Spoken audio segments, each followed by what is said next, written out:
Praise the Lord. घमंड एक ऐसी चीज़ है जिसे सब लोग देख सकते हैं, लेकिन हमारे अंदर रहते हुए भी हम उसे देख नहीं पाते। वो हमारे लिए अदृश्य है, लेकिन दूसरे के लिए ये दृश्य है। घमंड हमारी आँखों से, हमारी बातों से, हमारे कामों से प्रकट होता है।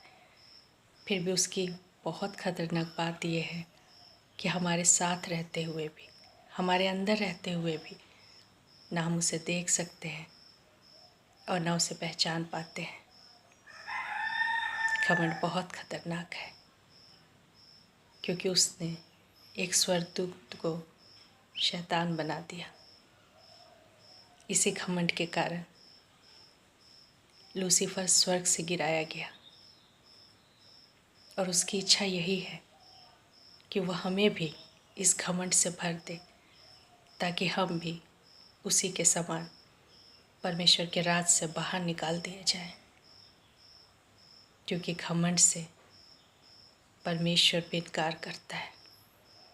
परमेश्वर के वचन में लिखा है कि वह घमंडियों का तो सामना करता है, पर दीनों पर अनुग्रह करता है।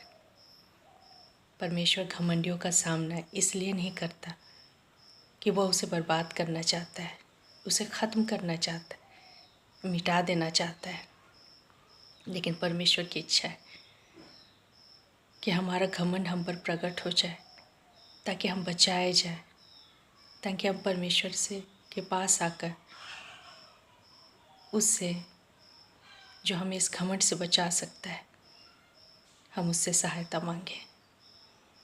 घमंड बहुत खतरनाक है, क्योंकि यह घमंड ही है जो हमें परमेश्वर से दूर कर सकता है। और कोई ऐसा पाप नहीं जिसकी माफ़ी नहीं। लेकिन जब हमें पता ही नहीं होगा कि घमंड हमारे अंदर है या पाप हमारे अंदर है, तो हम इसकी माफ़ी भी प्राप्त नहीं कर सकते। घमंड करने का हक यदि किसी को है, तो वो हमारे परमेश्वर को है, जो आकाश और पृथ्वी का बनाने वाला है, जिसके हाथों में सब कुछ है, जो सर्व सामर्थी है, सर्वशक्तिशाली है। हम में घमंड की कोई भी बात नहीं है, क्योंकि हमारे पास जो कुछ भी है परमेश्वर का दिया हुआ है। घमंड परिवारों को तोड़ देता है, रिश्तों को तोड़ देता है, और हमारे जीवन में अकेलेपन को ले आता है। शैतान की यही योजना है कि हम घमंड से भर जाएं। घमंड जीवन का, घमंड अपनी जीविका का, घमंड अपनी ताकत का, अपनी बुद्धि का, अपने ज्ञान का, ये सारे घमंड संसार की ओर से है। और शैतान चाहता है कि इस घमंड में रहकर हम परमेश्वर का इनकार करें, जैसे उसने किया था।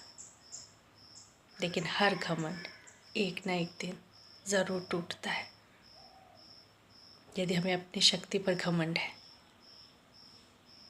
यदि हमें अपने बुद्धि पर घमंड है, ज्ञान पर घमंड है, तो कभी ना कभी यह घमंड हमारे अंदर से कोई ना कोई ज़रूर तोड़ता है। और जब यह घमंड टूटता है, तब साथ में इंसान भी टूटता है। और ये टूटना अच्छा है, क्योंकि जब हमारा घमंड टूटता है, तब हम जान पाते हैं कि हम कौन हैं और हमारा परमेश्वर कौन है। परमेश्वर सर्व सामर्थी, फिर भी वो इतना नम्र और इतना दीन हुआ कि हमारे लिए अपने स्वर्ग, अपने सिंहासन को छोड़कर इस पृथ्वी पर मानव बन के आया। एक गरीब घर में पैदा हुआ, गौशाले में, और उसने जीवन भर हमें दिखाया कि नम्रता और दीनता में कैसे जीना है। उसके पास विषय है घमंड करने का, फिर भी उसने नम्रता और दीनता को चुना।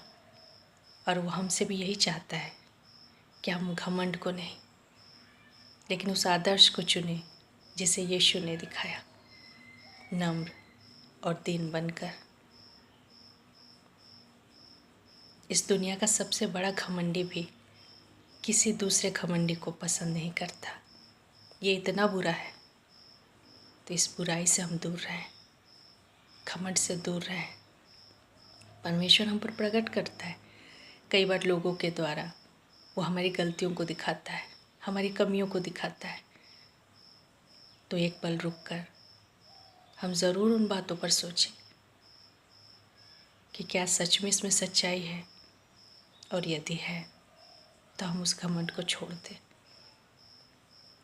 परमेश्वर लोगों के द्वारा हम पर प्रकट करता है कि हमें कुछ गलत है, कुछ घमंड की बातें हैं, उसे मान ले और परमेश्वर के सम्मुख आए,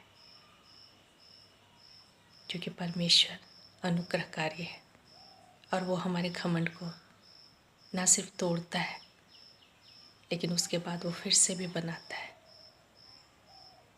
परमेश्वर इस वचन के द्वारा आप सबों को आशीष दे। धन्यवाद।